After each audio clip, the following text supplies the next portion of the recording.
ही गोष्ट टॉमी नावाच्या एका गोड भुकेलेल्या कुत्र्याची आहे. टॉमी शांत गावात अन्न शोधत फिरतो, पण त्याला कुठेही काहीच मिळत नाही. थकलेला आणि अशक्त झालेला टॉमी शेवटी एका मोठ्या झाडाखाली विश्रांतीस बसतो. तेव्हा त्याला वर झाडावर लहान पिल्लांसह एक घरटे दिसते. अचानक एक साप झाडावर चढत घरट्याकडे येतो आणि पिल्ले घाबरून जातात. खूप भूक लागलेली असतानाही टॉमी धैर्याने सापाशी लढतो आणि त्याला पळवून लावतो. त्यामुळे पिल्लांचे प्राण वाचतात. तेवढ्यात पक्षाची आई परत येते आणि पाहते की टॉमीने स्वतः भुकेला असतानाही तिच्या पिल्लांना वाचवले आहे. ती टॉमीचे आभार मानते आणि त्याला थांबायला सांगते. ती पक्षी गावात उडून जाते. एका घरात भाकरीचा तुकडा शोधते आणि तो टॉमीसाठी घेऊन येते. टॉमी आनंदाने ती भाकरी खातो.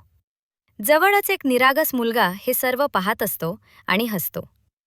ही गोष्ट सर्वजण आनंदी असताना संपते आणि आपल्याला शिकवते की दयाळूपणाला नेहमीच चांगले फळ मिळते.